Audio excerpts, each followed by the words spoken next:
Recording. Perfect. So good evening, everybody. My name is Diego Rovetta. I'm the president of the EAGE Local Chapter Netherlands. And tonight we are here to talk about something that is very, very actual in our news every day. So the COVID pandemic and how geoscience data technique can help in predicting its spread. Our talk evening speaker will be Femke Vossepoel.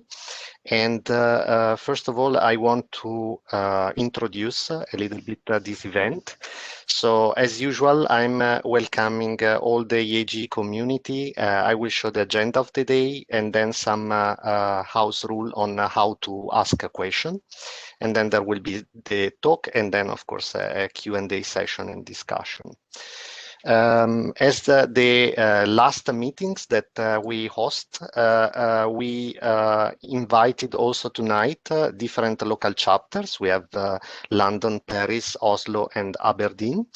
And also we invited our friends from the Oslo Society of Exploration Geophysicists, as well as the student chapter of Delft and of Aachen, and also the special interest community of EAGE in decarbonization and energy transition. So welcome to all of you.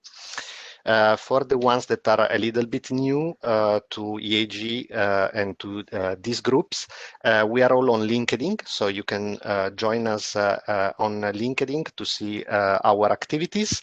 And we are always looking for people to help organizing this type of events, so you can also contact us on the email. In particular, the email of the local chapter Netherlands is eaglcnetherlands@gmail.com. Tonight, again, the title of the talk of Professor Femke Vossepoel is how geoscience data techniques can help predicting the spread of COVID-19 pandemic. So after this brief introduction, I will leave the mic to Femke, and she will talk for about 30 minutes. Then we will have a Q&A. And I want to remind you that you can, well, first of all, you have two possibilities of asking question. The first one is to raise your hand, basically following these steps shown in this slide, and then we will unmute you and you will be able to ask your question. Or if you're more used to that, you can even click on the Q&A button that is directing you to this box where you can put your question and send it for us to read at the end of the talk. So without further ado, let me introduce the speaker of tonight. So Femke is an associate professor in geoscience and engineering at Delft University of Technology. In her research, she assimilates the data into numerical models of subsurface flow and mechanics to estimate the effects of subsurface activities and associated risks. The data assimilation techniques used for this purpose originate from meteorology and oceanography, where Femke has her roots. With a PhD degree in aerospace engineering from Delft University of Technology, she started her academic career in the use of satellite data for climate forecasting. In 2007, these 12 years in academia were followed by almost 10 years in industry with the Shell International Exploration and Production. In this period, she applied her expertise in the field of data assimilation to applications of assisted history matching and the integration of seismic and non-seismic data for exploration and reservoir characterization. In September 2016, Femke returned to TU-Delft to take up her current position and build a research portfolio in data assimilation. Application of her current research include, but are not limited to, the use of gravimetry and satellite observations, for instance, GPS and INSAR, for surface movements related to subsurface processes such as groundwater production, geothermal energy, hydrocarbon production, gas injection and storage, and resource mining. Triggered by current events, she embarked on a project to investigate the use of data assimilation to improve the assessment of COVID-19 pandemic. So, Femke, please, the stage is yours for your talk. Thank you very much, Diego. I will share my screen. Good evening, everybody. Very pleased with this invitation. And let me see if this works.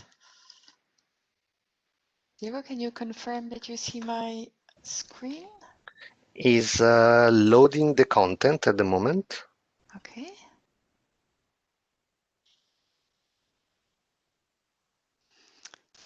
I am not sure whether it worked because when we did a test run, yeah, now this looks the way I Okay, now I expected. can see it. Yeah, Yes, yeah, it just took a while.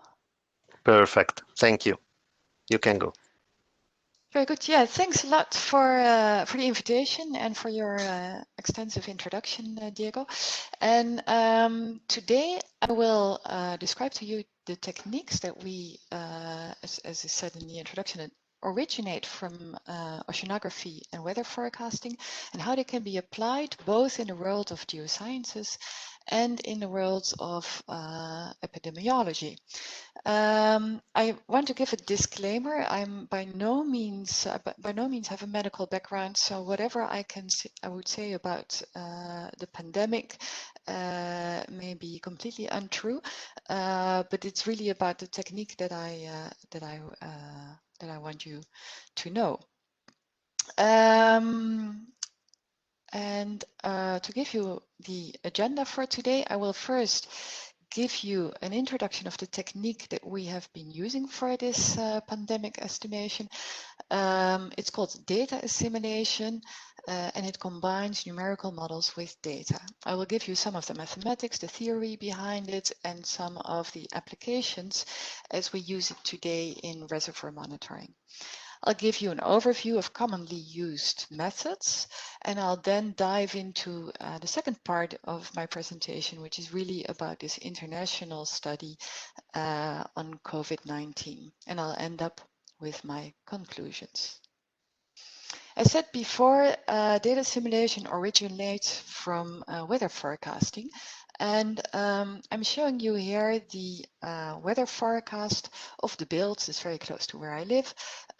Is issued by the Dutch weather system. And you can see that if we're lucky or not, depending on whether you like skating, we might have some temperatures below zero later in February. But this is all very uncertain. The band of this gray zone actually gives the uncertainty of the weather forecast.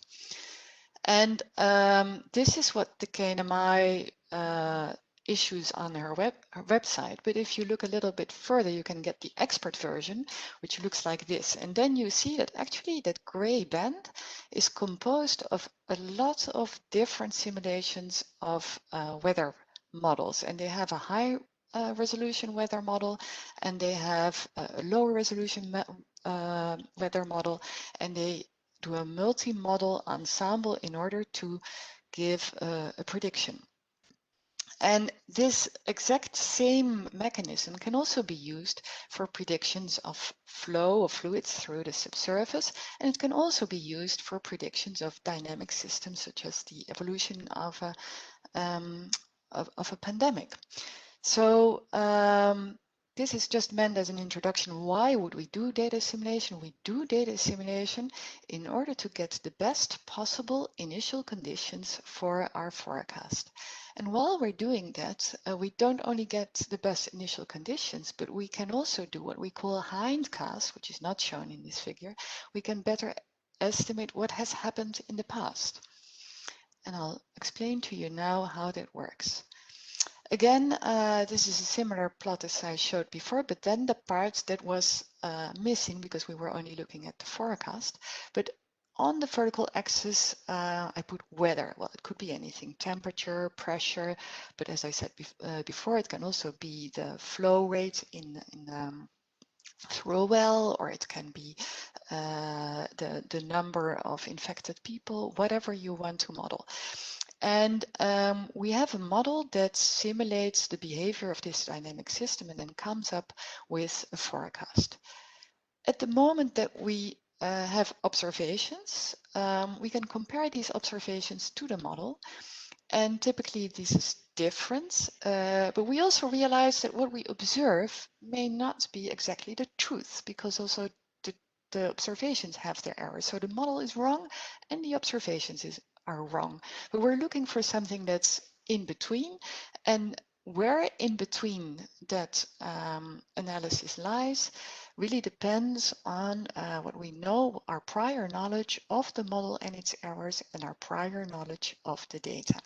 So essentially, data assimilation is combining the prior knowledge of our data with what we call the likelihood, the prior knowledge of our model with the likelihood of the observations, and it gives us our posterior analysis. How this is being applied in reservoir engineering is shown here. This is a field, it's a synthetic field called the Bruges field. It's a top view of this oil or gas field. You can model it for any fluid you want. And it shows the permeability field in one of those layers. We can actually estimate the value of that permeability field by using data. And this is a technique very well known to a lot of reservoirs engineers as history matching. But when we use data assimilation techniques for this purpose, we would call this assisted history matching. And that's where we really take into account the statistics and the prior assumptions on our model and on the uncertainties in that model. I'm showing you here plots from a publication by one of my PhD students, Marcin Glegola, some time back. And he assimilated both production data, so in this case, bottom hole pressure from a well, and gravity data. I'm showing you here only the assimilation of those well data. And you can see that if we would just run the model, we would have a prior estimate given by the blue lines of a declining pressure. But when we have the observations, in this case, the black dots, we can actually combine those observations with the prior in order to find a posterior.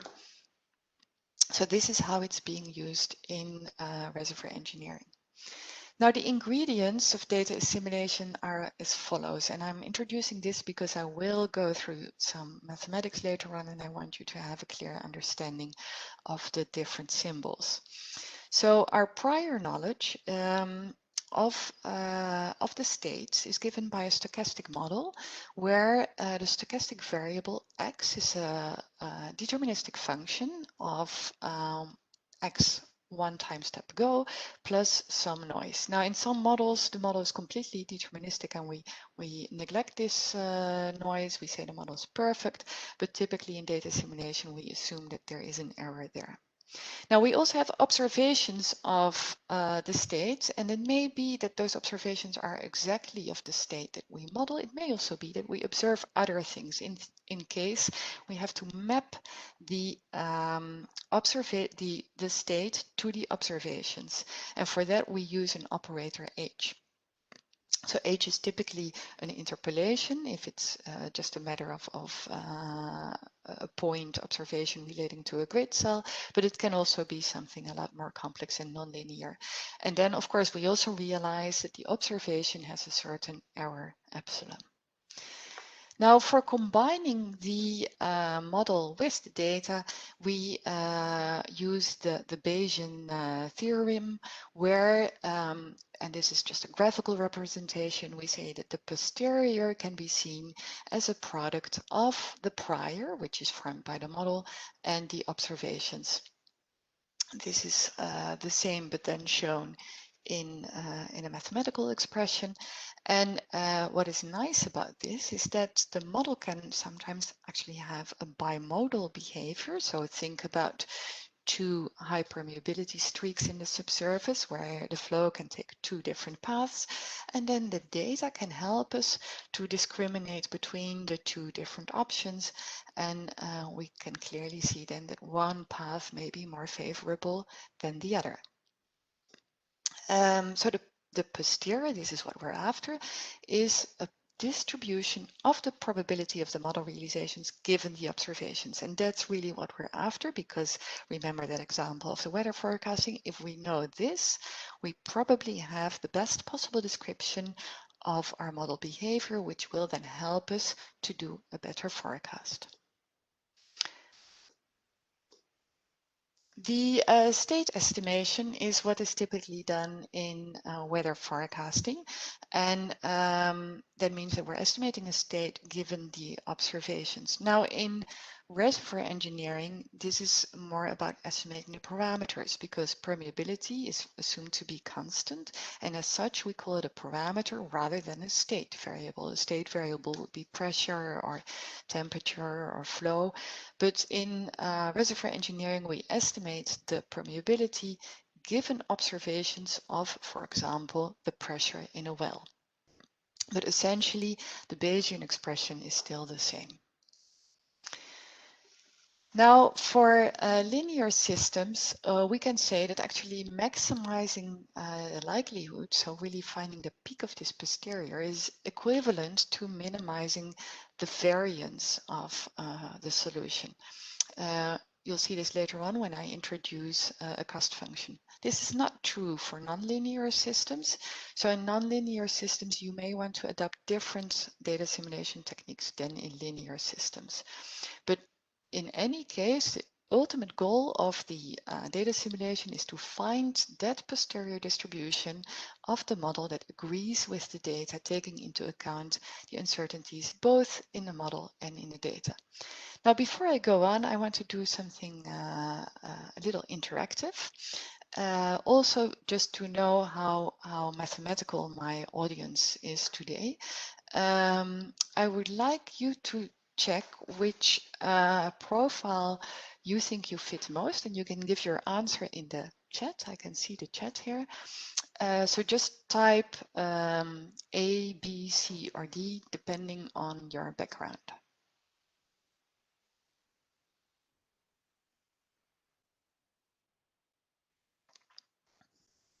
And since this is the European Association of Geophysicists and Engineers, I expect to see a lot of A's, some B's, of course. And I also see a D, so that's interesting. Very good, but I think it's, you know, most of you are used to some maths. So although it's Friday evening, I'm just going to carry on and move on and introduce you some maths, but not before showing you a bit of applications that hopefully with the background that I just see moving around will relate to your field of work. This is an example of a PhD student in our group in Delft who worked with, who developed a method for the assimilation of time-lapse seismic. And this is a very simplistic case where she performed a synthetic twin experiment, as we call it. It's essentially a perfect model test where you use a model in order to create data that then simulate the truth. And by using a model to create your data, you actually know what is the truth. Normally, in a realistic case, you don't know what's the truth, but this synthetic setup allows you to test whether your reconstruction looks like the truth. And we start with a permeability field. We know that the truth looks like this. This is the top view. This is west-east, south-north. It's a very simplistic 5-spot well configuration with an injection in the center, and in each of the 4 corners we find a producer. Now, we don't know this permeability field because we have very little data. So let's pretend that we only know this very blurry image for the permeability field. And now, because we have a model that is the truth, we can actually simulate synthetic data. And let's suppose that our seismic data is able to spot the fluid fill in such a way that we can follow the front between the water and the oil. And in this case, you see that here with this circular front, and we see that expanding as time goes by. Now we presume that we have seismic data that look a bit like this, and we presume that we have an oil production rate in one of the producers. When we assume that this is what we have and we run the data simulation, we can actually reconstruct somewhat the true permeability field. And Justina has shown here that when you just use production data, you clearly see these low perm regions, but if you use both production data and seismic, then you actually get a better image of the permeability. And the less noisy your data, the better your solution becomes. Well, this is just one example where data simulation has been used. Another example is the example that I showed in the beginning, where Marcin Glegola used both gravity data and bottom hole pressure data to correct also the permeability field. But what was interesting about his work, he was not only updating permeability, he was also updating the aquifer strength, and he was changing the reservoir configuration, and then taking into account that we don't always know exactly the geometry of our reservoir. Now, the whole concept of data assimilation in reservoir management can actually be seen in a larger framework, and this is a term coined by our current dean, Jan Dirk Jansen. He mentioned or introduced the concept of closed loop reservoir management, where there are actually two loops. One of the loops is really about updating your model as well as you can, and the other loop is about optimizing the control of your field. So suppose you have an oil or gas field or geothermal field or even a CO2 sequestration project, and you can forward model the behavior and of course in that model you put in anything you know about the geology, the seismics, etc. And then because you have sensors sensing the behavior of that system, we can actually update our models, and with these updated models we can then run another optimization loop where you optimize the control of your field.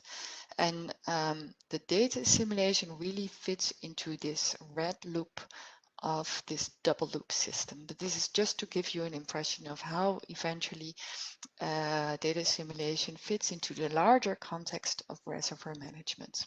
Now, two more examples before I move on to more of the theory.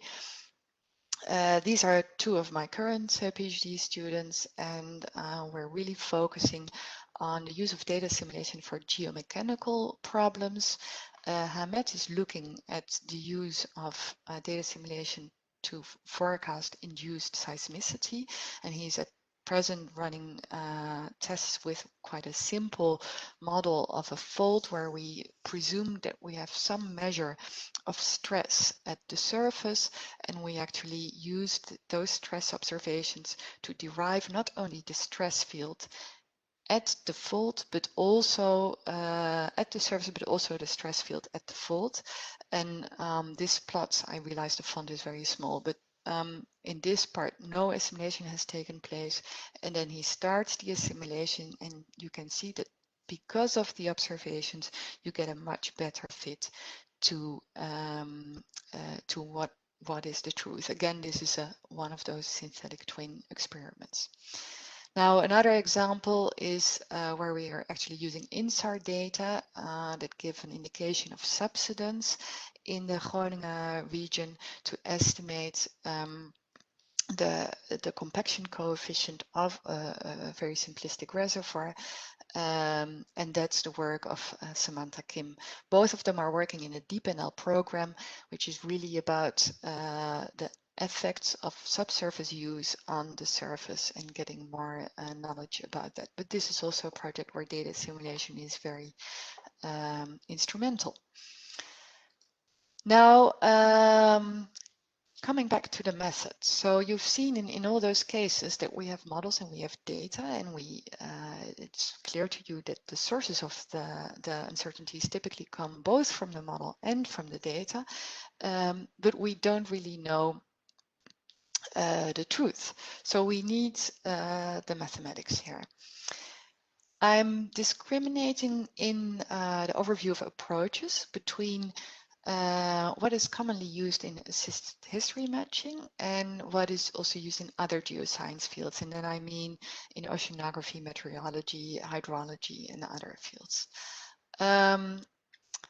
First, the type of data simulation that I introduced to you earlier on is referred to as sequential data simulation because we sequentially move onward.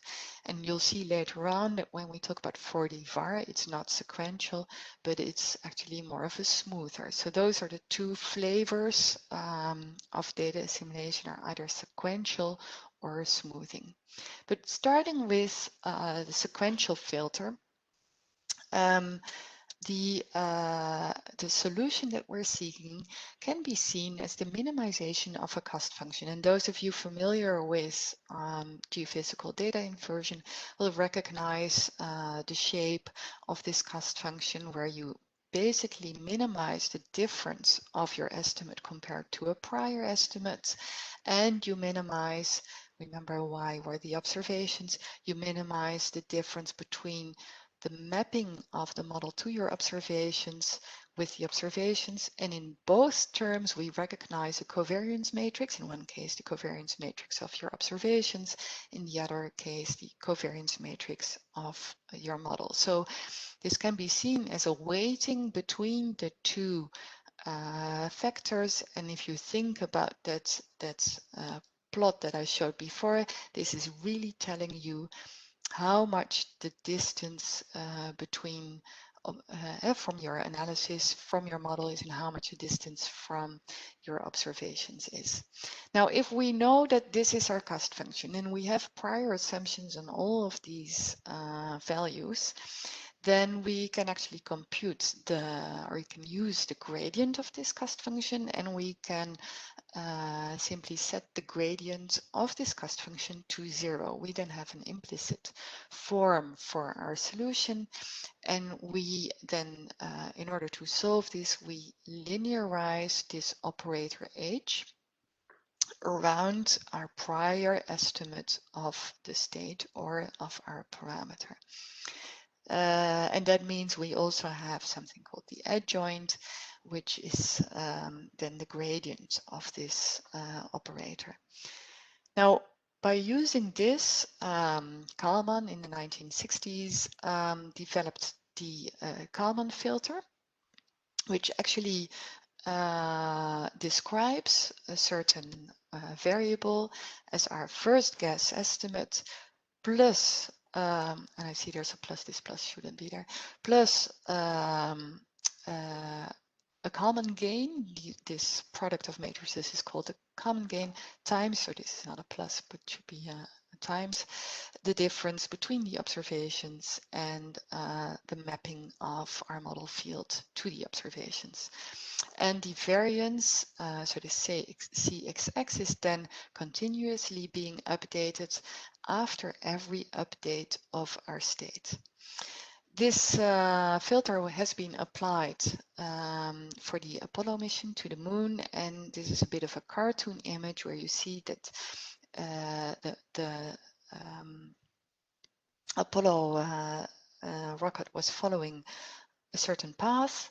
Observations of that trajectory were available, but of course they were noisy, and we had a very rough estimate of what the path would be like. And by using those observations, the mission engineers were able to update the estimate of that path, and that is one of the first applications of data assimilation. Before, it was actually used in oceanography and meteorology. What we currently know as data simulation is very often based on something like the Ensemble Kalman filter, which uses exactly the same equations as the Kalman filter, but then estimating the covariances from a large set of realizations, as is illustrated here. A good reference for this is Gare Evanson's first paper from 1994, but later the scheme has been updated, and the most, or perhaps a better reference for this would be his 2009 book on the Ensemble Kalman filter. Basically what you do is you use the ensemble, you use the set of model realizations to estimate the analysis, which is then the mean of that set of realizations and the error covariance. Rather than estimating the state or a parameter at a given moment in time and doing this sequentially, you can also take the entire trajectory of your model and optimize then. In that case, we talk about an ensemble Kalman smoother or an ensemble smoother. I introduced this also because I wanted to introduce the ensemble smoother multiple data assimilation, which is the technique that we eventually used for the COVID study. And it is essentially the same as the ensemble smoother, but then rather than using this Gaussian approximations, which we do in the Ensemble Kalman filter, we now do an iterative step over the entire trajectory. So we do small updates, and that reduces the impact of the linear approximation in our Ensemble Kalman filter. And then the cost function looks a little bit different with a tempering term here with the alpha, which you choose in a clever way. And that actually makes it you obtain a better fit. Now I leave this the update equation for you to study. The key point I want to emphasize here is that when we do this ensemble smoother multiple data assimilation, we're actually able to better fit the data in cases where there is more nonlinear behavior. This is the original Emmerich and Reynolds paper that introduced the ensemble smoother multiple data assimilation method, and they compared their method with the Ensemble Kalman filter, and they're showing this behavior. Actually, this is a test run on the Bruges field, the exact same synthetic field that I showed in the beginning for the study of Marcin Glegola. And this is the water rate as well as the bottom hole pressure in one of the wells of that field. Now, I want to move to COVID quickly, but not without mentioning the another smoothing technique, which is for the VAR, where you're actually changing the initial conditions of a forward model run. Every time you obtain observations, you use those observations to minimize a cost function that looks very much like I've shown before. And with that minimization, using the adjoint of your model, you update the initial conditions. Now I'm going to skip a few slides because they're not that relevant for the COVID case. There we go. And I will now, with this introduction on the methods, would like to move to the study that we did for the pandemic of COVID-19. Now, this work was for me a unique experience, not only because it was about studying a field that I really have very little background in, but it was also unique in the sense that we worked with many different nationalities. So there was, I think that's the next slide. People were involved from Norway, England, from the Netherlands, from France. We had someone in Quebec. We had 2 persons in the US studying 4 different states. We had someone in Brazil collaborating and in Argentina. So all in parallel, we've been studying the cases for our own country, and it was a real pleasure to connect with all these colleagues on the globe, and I really want to acknowledge their contributions here. The model that we used was different from the type of models that I showed you before for reservoir engineering or for weather production. The so-called SEIR model is a model that has compartments for the susceptible, that's the S in SEIR, the exposed, the E, for the infected, the I, and the recovered. And then there are also compartments for the death, for the hospitalized, and those in quarantine. And by simply relating how the population would move from one box to the other, and what we did is we also introduced different age categories, the whole system can be described by a set of partial differential equations. And so in essence, as engineers, we can deal with this model just as easily as we can deal with reservoir models or weather models. Rather than specifying temperature or pressure, we are now specifying initially exposed, initially infected. We have a reproduction number that determines the way people are being infected, and we have a number of parameters that relate to the dynamic behavior of this system. Of course, the fatality rate is an important ingredient. How many people go into hospital, and we make that age dependent, and the fraction of fatally ill that actually go to hospital. This we introduced because we noticed that in many countries a lot of people were dying in care homes rather than dying in the hospital. Now, the data that we gathered were certainly not without errors. We found that especially the data of the infected people were very uncertain. But even hard data like the number of deaths could really vary if you would go to different sources. Showing you here on the left plot are different sources of the number of deaths from different English or British organizations. And also in France, there were really different numbers for different, for depending on where you would go to get your data. So not only the model was quite uncertain, also the data.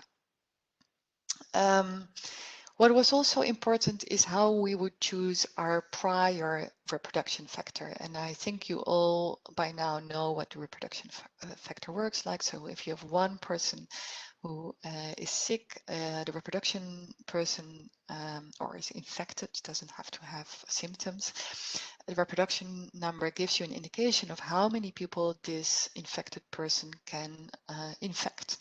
So if it would be 2, then one person would infect 2 people. And of course, by isolating patients, we can reduce that reproduction factor. And as you all know, that's the reason why we're currently in a lockdown. So we choose a prior R, we initiate the number of exposed in the population infected, and we have taken into account the age distribution for all of the countries, and then we assimilated the number of deaths, the number of hospitalized, and some countries also assimilated the number of infected people, and we used the method of ensemble smoother multiple data assimilation. We worked with an ensemble of 5,000 members because this model was quite quick in its forward calculation. Now, I'll focus a little bit on the US case because I thought it was very interesting to see how the behavior in 4 different states within the same country would vary.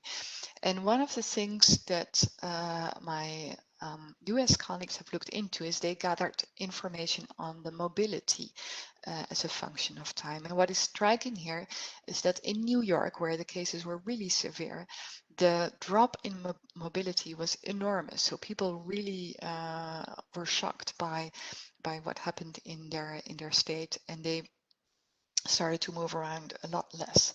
In Alabama, where the consequences of COVID were much less noticeable, the change in mobility was a lot more mild. It was only a 38% reduction.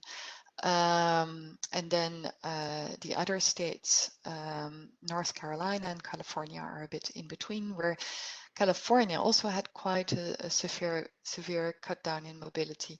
But then the difference is that in California, a lot of people drive cars, whereas in New York, a lot of people use public transportation. So this also has different effects on how you reduce the reproduction factor. Now, the first test that we all did is we started by assuming that we don't really know our reproduction factor. So we took an vector R with a very large uncertainty. And you see this in the prior here indicated, and this is from March to August, or end of February. The priors indicated with blue lines, and then we basically use the data to tell us how that reproduction factor would evaluate in time. And what is striking here is that North Carolina had a lot more larger oscillations than the other states. And I'll get to a possible explanation in the next slide.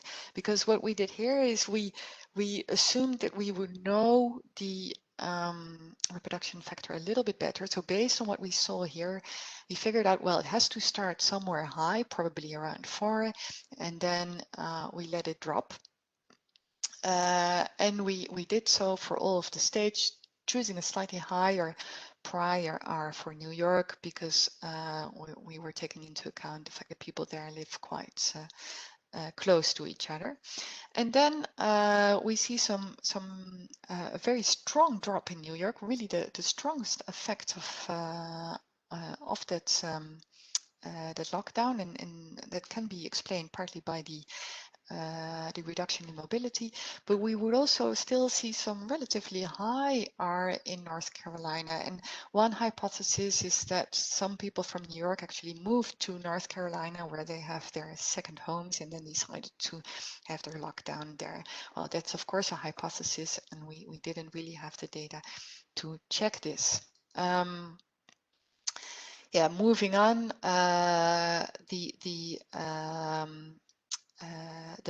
we could also use this to estimate the number of deaths and hospitalized. I do have to say that these forecasts shouldn't be as long as you see here. And what we also found is that however you forecast here very much depends on whatever is your R value at the end of the data assimilation. So this is showing you the part where we do data assimilation, where you still have the black dots, and then the part where we do a forecast for the number of deaths here in green and the number of hospitalized here in pink. Now that predictability is of course what we're after. So my colleague Peter Houtenkamer in Quebec, and you recognize the Dutch name, he's born in the Netherlands, did a study on the predictability of our system for the cumulative total number of deaths. And he basically did 2-week forecast, and we considered 2 weeks a good period for predictability. And then he tested, he basically did an evaluation after the fact. He checked whether what was reported actually coincided with what was forecasted in that week. And you see some weeks he's doing an extremely good job, but other weeks this was not exactly the case. Well, you could hypothesize that actually the number of reported deaths became lower in time as we were becoming more effective in dealing with the disease. But of course, this is again a hypothesis. But all in all, especially for this first period of April and May, there was a reasonably good predictability in Quebec. Now for the Netherlands, we also did a study, but in the beginning it was very hard to get the number of hospitalized. So I started my simulations with just assimilating ICU beds and then introducing a relationship between the number of IC intensive care beds and hospitalized, but later on we did have the number of hospitalized, and you see that the two runs are quite similar. Now, in addition to what we all did with the not knowing the prior R, I also tested an R which looked a little bit like what the RIVM was publishing as our reproduction factor. And when I tried that as the prior, you could see that the data was really telling us that the initial R was probably higher, quite a bit higher than what the RIVM initially thought. So this is just to illustrate, with all disclaimers, of course, that the method may be useful to get a better insight into your estimates of reproduction factor, your estimates of the projected deaths, and the estimates of the projected hospitalized. Now, Gera and I, as we're also working on another project together, we both couldn't resist to also try and catch the second wave. So the publication that I showed you, where this all has been documented, has been submitted in June and has been accepted for publication in December, but it only contains results up to June. So for the results after that, these are unpublished results. In this case for Norway, where you can see a very low number of hospitalizations during the summer, but then picking up again in the course of October. And I know that by now it's dropping again, but you do see that actually in the summer months, people have been having more contact, resulting in a slightly higher reproduction factor, and that may have caused this second increase. And I did a similar experiment for the Netherlands, where, as you all know, the second wave in our case was a bit bumpy. Now, I must say I'm not completely happy with the fit that we have here. The data seem to indicate there were more deaths than our model simulates. The same happened slightly in the Norwegian case. But you can see here that we actually had a number of peaks in the reproduction factor, but the outlook is in this case quite positive. It might very well be that the reproduction factor is dropping. Of course, we don't know what's going to happen after this. We simply don't have that predictive power.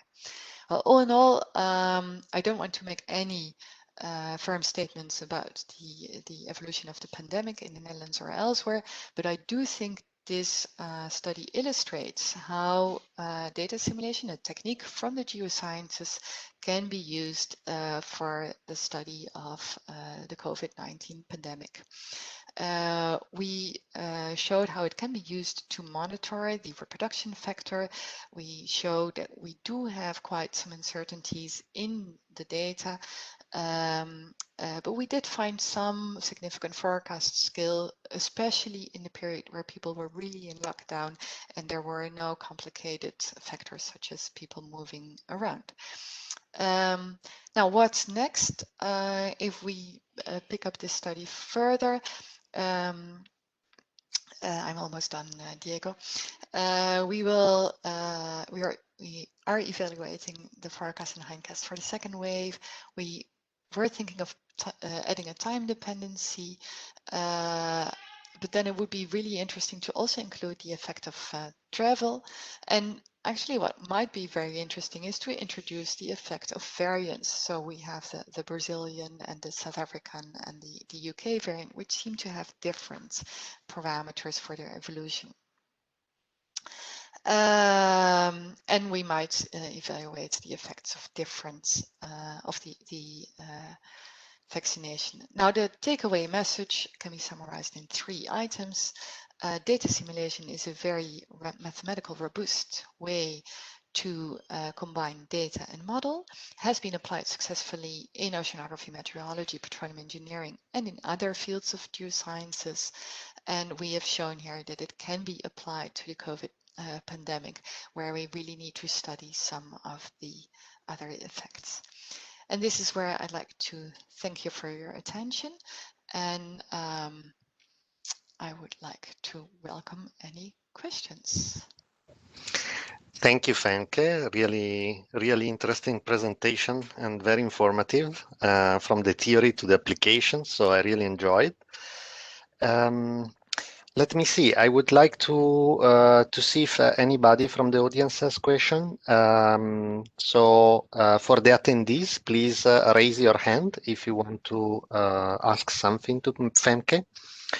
I currently don't see any question in the Q&A. While people is maybe typing or raising the hand, There are many questions, Diego. There are many questions in the Q&A. I cannot see them. I don't see them either. Yeah.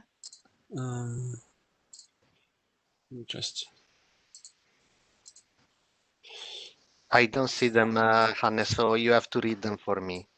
Yeah, let me just see if I can this format. Okay. Maybe while okay. I can read them to you. Okay, perfect. So Jaap asked in slide 24, how about the relative weights between the two contributions to the cost function? Yeah, I will share the slide so everyone knows what we're talking about.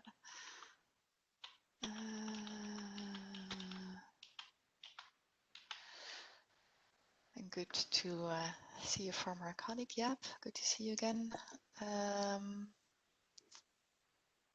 There we go. Can you see my screen, Diego? I can see it also. Oh, good, Hannes. Yes. So let me point here. The relative weight of these two contributions is really determined by the values in these error covariances. And these are matrices that basically determine the product of this vector times the matrix times the vector.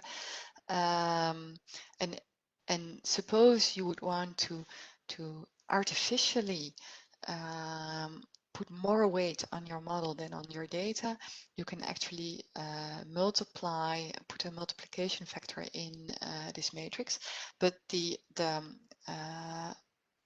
in principle, the theory is that if you put the correct uncertainties in your model, in your model error covariance and in your data error covariance, the weighting of those two terms should automatically balance out. I don't know, Jaap, if this is helping you. I could also unmute Jaap if you like. Yes, that's what I was suggesting, if he wants to reply. Yeah. So now you're muted. Yeah. Well, yes, indeed, because normally I think people put an extra weight to weight the relative two factors, but you reckon you can actually rely sufficiently on the covariance matrix to give the right weighting?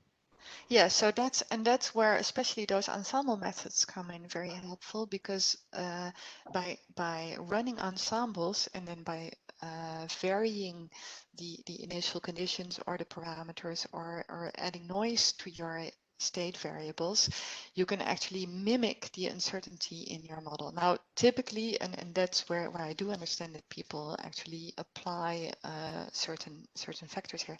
Typically, you tend to underestimate your model errors, and you and even another aspect is that you tend to underestimate the correlations between your observations. So very many people use a diagonal matrix here because that's much easier to calculate, to make the calculations, but very often your data are correlated, and that then introduces another complication. I was exactly asking you this. Did you use the diagonal matrices for the COVID case? Yeah, so in the COVID case, we are actually using the ensemble to create those major. Well, you use an ensemble to create the CXX, and the data are assumed to be uncorrelated. Okay. Thanks. Any Thanks. other questions?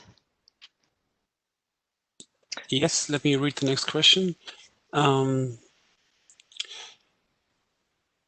Also from Jaap. Based on the Gaussian contributions question mark, slide 26. I will unmute him again. Yeah, you do sort of some. I mean, do you assume is the Gaussian distribution assumption involved here? Yes, it is. It is. Is Yeah. that So, yeah, do I have the equation here? Well, the you're actually and again let me do one thing here because this really annoys me. There we go.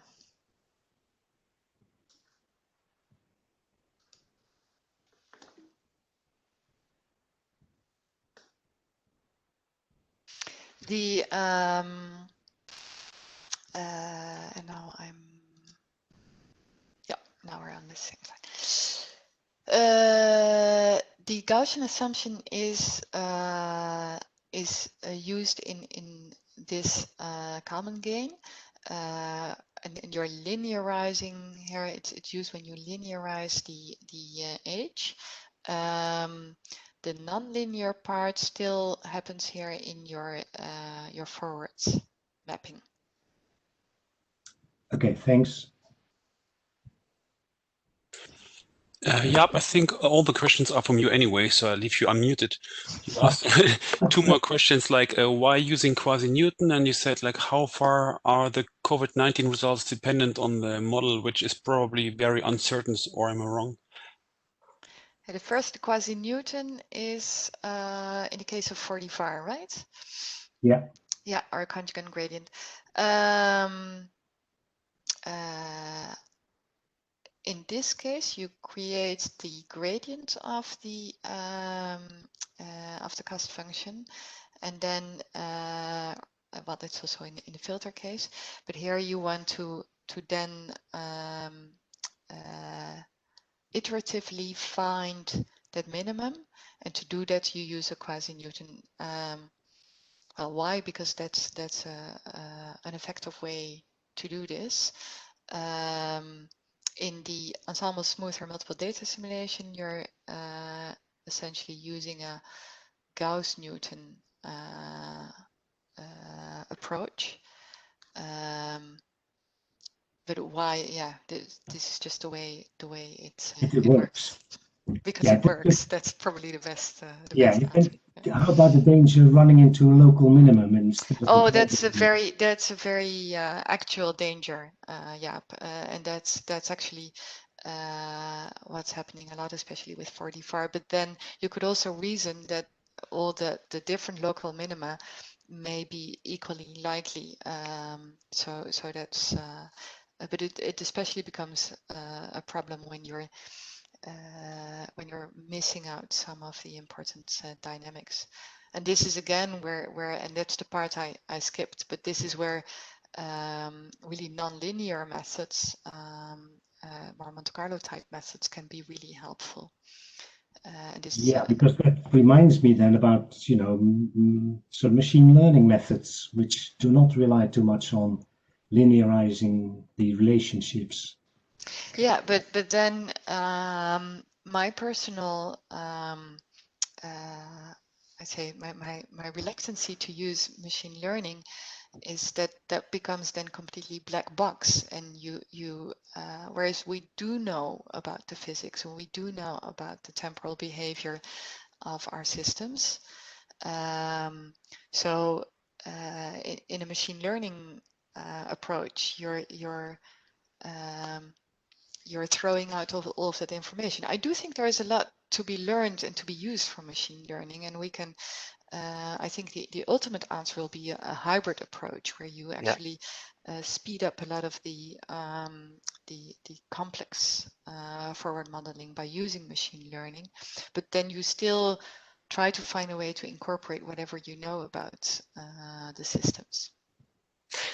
Can I comment on this? So I'm currently working on some techniques that are exactly doing this. So you try to insert back the physics using a hybrid solution between a deterministic approach and a machine learning one. And there are many researchers that are working nowadays on these techniques. They can be called physics-driven or physics-based machine learning approaches. And I believe that in this case, and also the application to the COVID, it could be very beneficial because you try to avoid the problem of the local minima with the global optimizer, but at the same time, you're not completely using a black box approach, but you're trying to insert the physics back somehow. Yeah, that's correct. And that's where I think there's a lot of interesting things to learn. I think if you so I get proposals to review, and very often they propose these type of strategies. I've not seen that many successful applications yet, but I think they will appear in 1 or 2 years for sure.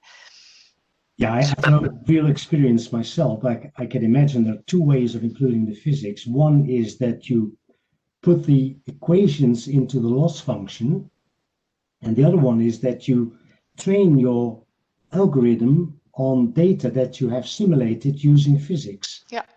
The second approach I'm familiar with, and the first approach, then it almost becomes something like data assimilation, I think, because then again, your you call it loss function, I call it cost function, but it's essentially the same thing.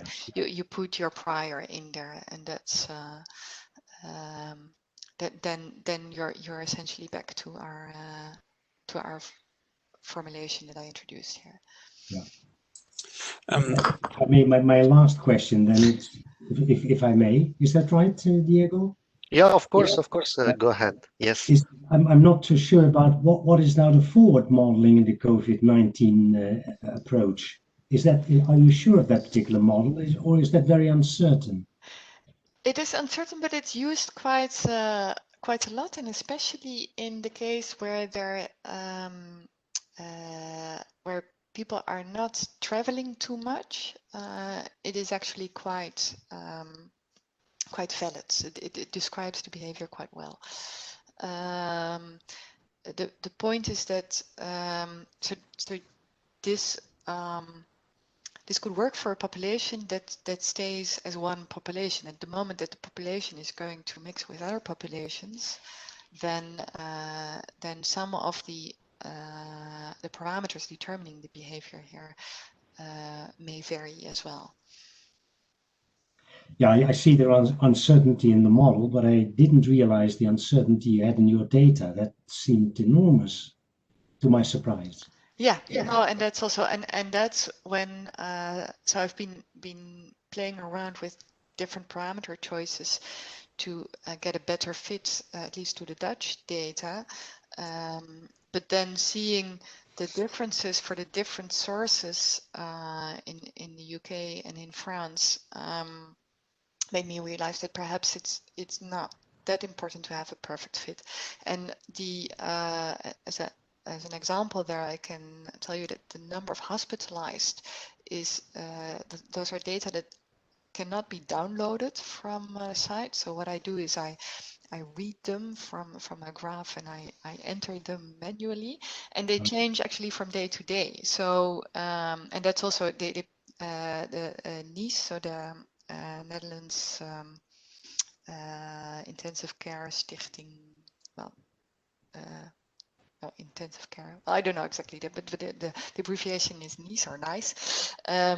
They say very clearly with their data that it's changing so much and it's being adjusted all the time that it shouldn't be taken at face value. So it is very uncertain. Okay, thank you. We have one more question from FDW. I understand getting consistent, reliable data is a problem. It will be interesting to see the difference in predictions for those who have or not have a vaccine. Yeah, that's Fiona, I think, asking the question. Thanks, Fiona. That's indeed, that would be extremely interesting. The point is that I'm not sure how accurate those data will be monitored, but we could, of course, compare different countries. And one thing which we thought of in this study is to also have someone contributing from Sweden, as in Sweden they've clearly taken a different approach to limiting COVID than in many other European countries. But also the vaccination there is really interesting to see, and you might find out that actually the slow start of the vaccination in the Netherlands could also play a role in how that pans out. But we don't have, as I introduced, the synthetic truth. We don't have a synthetic truth for the COVID case. I have also unmuted you, Fiona, so if you have a follow-up question or something. Yeah, no, I was just going to say very, very interesting. And I love the idea of, taking the technology and the mathematical models that we've developed in geoscience and using it for the COVID case. But yeah, I can see the problems with your input data. And therefore, if you start doing comparisons between two data sets, then hopefully it'll take out some of the variables. So comparing people who've had a vaccine and haven't had a vaccine, there could be some interesting results as well. Yeah, but of course you're also touching on privacy related issues there when you start monitoring that. So only if they monitor it that more in if there are regions where people are vaccinated and other regions where they're not, then you might do an experiment like you propose. I also have a question, if I may. Hi, Femke, is Rita Hi, here? Rita. Yeah, good to see you. Yeah, very interesting presentation. Thanks a lot. I was just, a lot of the technical questions I was wondering about have already been asked, but I'm wondering, are the medical people actually doing anything with your results? In the Netherlands, I reached out to RIVM and I got the email addresses of two people working on similar studies. They didn't get back to me, and I think I later understood from some TU-Delft colleagues that almost seemed like the policy of RIVM to really focus on doing what they need to do rather than talking to the rest of the research community who think they know better. But I know that in both Norway and Canada, my co-authors have been in touch with the medical authorities, and they've looked at the techniques that we're using to see if they could use it. I'm not sure what came out of that, and yeah, personally, I think people tend to stick with the methods they are familiar with and that have proven to work. But perhaps for future pandemics, and let's hope there won't be any, but perhaps for future predictions of viruses and their spread, this may be of use. There's one more question from Jono van IJsseldijk. Thanks for a great presentation. I believe that the Netherlands does not communicate the statistics on recovered cases as opposed to other countries that do. Is this right? And how would or did this affect the data assimilation from the Netherlands? Yeah, thanks, Jono, and good to see another Delft colleague. So that's true. The recovered cases is very hard to get after. What we're using in the data assimilation is the number of hospitalized. And as I said before, especially in the first month, we couldn't really get numbers on that. So we did get numbers on those who went into the intensive care unit and who were going out of intensive care unit. So I used those data instead, and it turned out to be quite well correlated, so I could fiddle around with that. But for the hospitalized, only later the data became available, and then we don't really use the number of recovered. That is an output of the model, but we don't use it as data being assimilated, because essentially when you have the hospitalized and the deaths, then you already have the information on those who recovered. You are also unmuted if you have a follow-up question. No, I think that's all good. Thank you, Femke. You're welcome. I don't see anything more. Okay, so I believe we can close here the event. So let me one more time thank Femke for the interesting talks and also for this nice discussion that came out. I want to thank all our friends from the different EAGE local chapter, student chapter, interest communities that joined us tonight, and also Aramco for providing the WebEx platform that we are using. So I hope to see you all next event. Thank you all for your attendance and for your participation, for your question and discussion. Have a good evening. Thanks a lot, Diego. It was a pleasure presenting here.